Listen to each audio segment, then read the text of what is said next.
Hello and welcome to Nostalgia Trip, the show where we put your nostalgia to the test. My name is Jake, I'm here with Jean-Luc, and we're going to take a look at Beyond Good and Evil.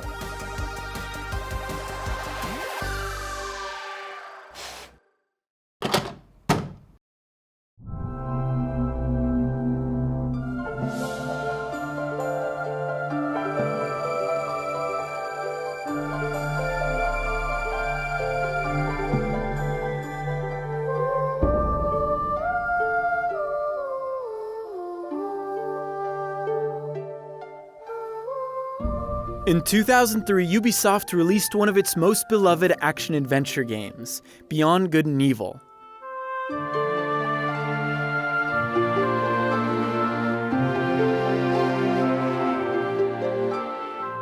The game released to overwhelming praise, and former GameSpot reviewer Jeff Gertzman gave it an 8.3, saying, "Beyond Good and Evil is a fantastic-looking game that tells its story well."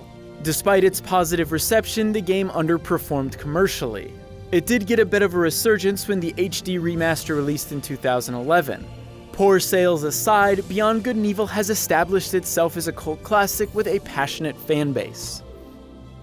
So when I look back on Beyond Good and Evil, it is one of my most fondly remembered games, I would say. I have great memories of exploring that world, playing as Jade, taking pictures of different animals, partaking in a bunch of random mini-games.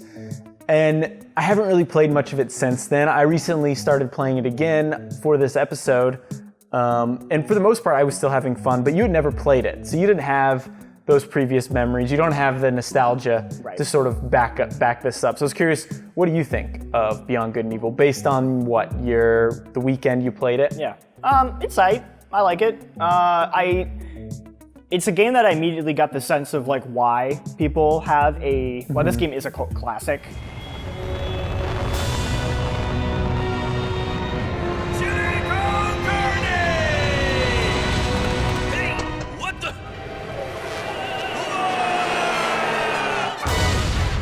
It's like, oh, like, you know, there's something about, it's got that PS2 era like charm to it. There's, you know, I think it's got pretty interesting like characters and world, and it's kind of trying to do so many different things that I was like, okay, I understand why this became a cult classic. I think playing it nowadays, it doesn't do anything particularly special anymore to me in terms of like gameplay. It just sort of feels like a hodgepodge of like different ideas that are maybe not as realized as they could be, because I felt like they're throwing like everything against the wall. But I still think it's a fun game, and like it still holds up playing it. And I think if you're interested, it's worth playing, especially because you can get it like ridiculously cheap now. But I don't think anyone playing it nowadays is probably going to have that like insane nostalgic love for it the way like people who like you when it first came out.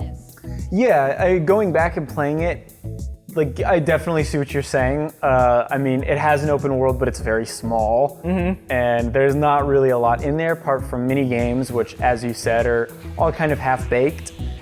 Right. Yeah, I was like there's the racing game, which is very easy. Yeah. There's the shuffleboard game, which totally sucks. Horse yeah, it's complete garbage.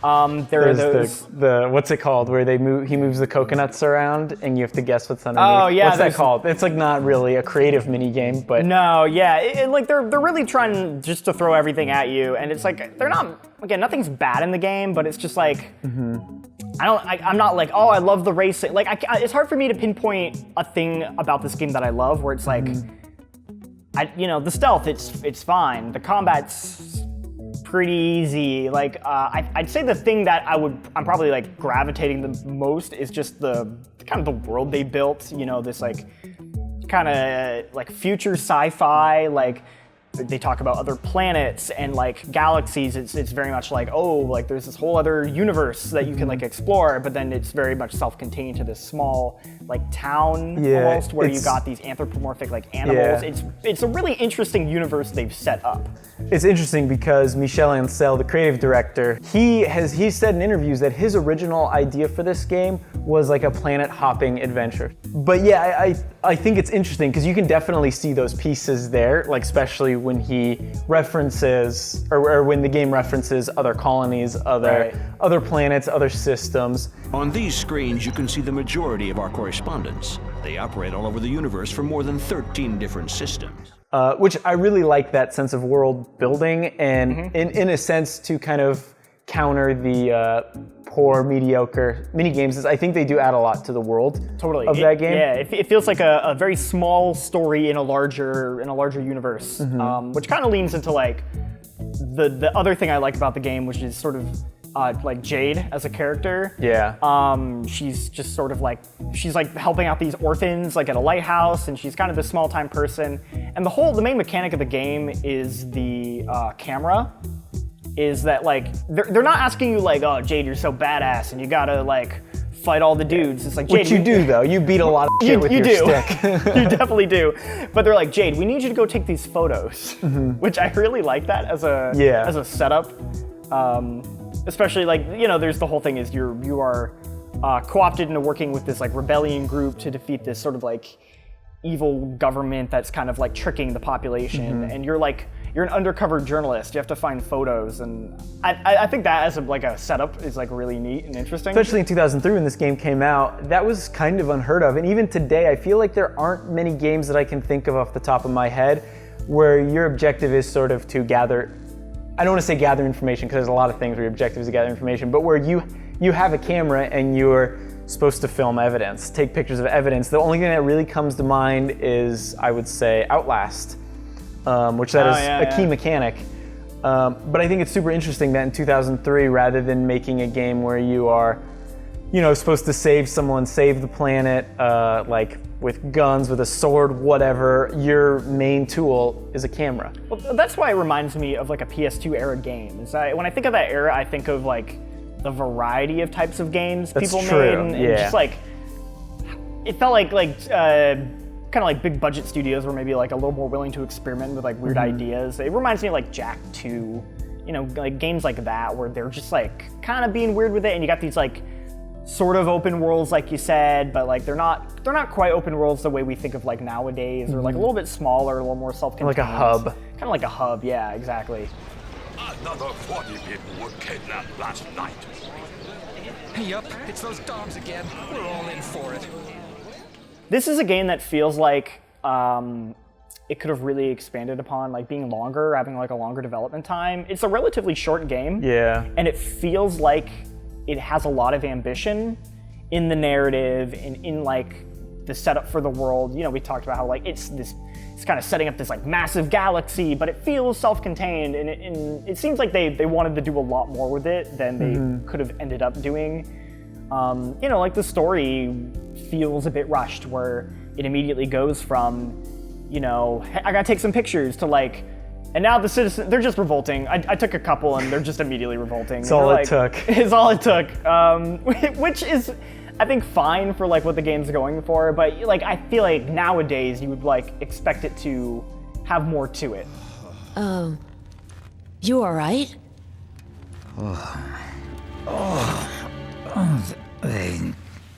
They turned my brain to jelly. Are you our contact? I will say though that Jade, I think, still holds up as a character. I still think she is, I think, one of the best characters that Ubisoft has made. I'd agree. I like her. At least that I can think of off the top of my head right now. Her and Paige. I like her and Paige a lot. And Paige is great too. Paige is great as well. They're both probably the best parts of the game for me. Yeah, I would totally agree. I definitely, and I think her voice actor is so good, and I think Paige's voice actor is very good. Secundo, we're stuck here. No hovercraft, no shield. Optima has cut off the power. The account is empty. But then I guess that brings us to, I don't want to say the elephant in the room, but one of the bigger things that people have been talking about is Beyond Good and Evil 2 and how you can kind of stack one up against 2. Obviously 2's not out yet, we don't know much about it, but based on what we've seen, in one corner you have a sort of lighthearted, colorful, vibrant, innocent game, and then in the other corner, I guess it is colorful and vibrant, but you have this sort of dark and gritty, and like Trying to be more mature. the monkeys are cussing, and I kind of get it because I guess I was like 12 when I played this when it first came out, and now I'm 20 something, so I'm a little more accustomed to that kind of game, but it's still just so much of it seems to clash. So yeah, that's the thing. Playing this now, it's like, oh, I get it. I get why people were like mad about Beyond Good and Evil 2, because I kind of knew like, okay, this is deviating from the story and or from the gameplay design, and people were like, oh, they didn't swear in the original. But having played it now, I get like, oh no, that's pretty different in terms of just, tonally, that's like tone and. Oh yeah.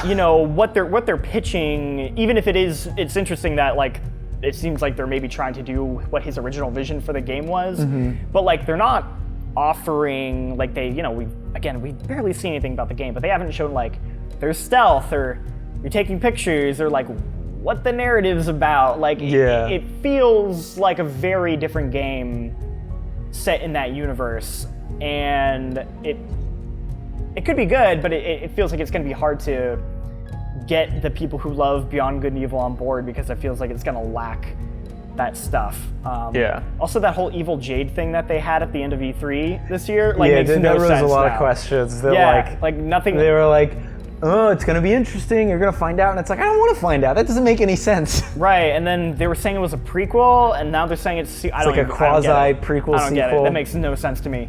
I don't know. I'm looking forward to it nonetheless. But back to Beyond Good and Evil 1, having played it for the first time, what are your thoughts on it? Like, would you recommend this game? Do you think it's good? I think it's a good game overall. I would definitely, if you're curious about this game, I would definitely recommend it. I think you're gonna have a hard time maybe like loving it the way someone who like played that game, back in the day, like loved it. I think it's just, games have kind of like evolved too much, but I think there's still like a lot about the game to like and enjoy. You sort of have to put yourself in like the mindset of a game back then, but I still think it's a good game, and I still think it's worth it, especially for me. I got I don't know if this is still true at the time when this video is out, but I was able to get it for $3. Oh, dang. On the Xbox store. I played the Xbox HD edition. So for $3, it was absolutely worth it. But even if the game was like $10, I'd still say like, yeah, it's worth playing. I think it's worth finding a copy of this game if you're interested in it at all, especially with 2 coming out. Yeah, I didn't play as much as you this past weekend, but I did play a little bit leading up to it. And I still think it's great. Once again, I'm nostalgic for it. Right. But I definitely recommend it. I think what you were saying is true, though. You probably won't get the same thing out of it as I got when I was younger, or someone who played it when they were younger when it first came out. There's probably a lot more you can get out of it. But I still think it's probably worth your time, especially if it's $3. Does the iris mean anything to you? Listen here, Miss Thyrus. Jade. My name is Jade. And I haven't the foggiest how we're gonna get out of here. For that, I may be of some assistance there. So you are Double H. Well, anyway, that was Beyond Good and Evil 2. For next week's episode of Nostalgia Trip, we're going to take a look at Half-Life. We're doing things a little bit differently. We're going to try to let you guys know what we're going to be playing. So hopefully you guys can play it along with us, maybe leave some comments, follow along, kind of share your experiences with the game, etc., etc. Leave that in the comments below if you are interested. And that about does it for this week. Thank you, Jean-Luc. Thanks. See you guys.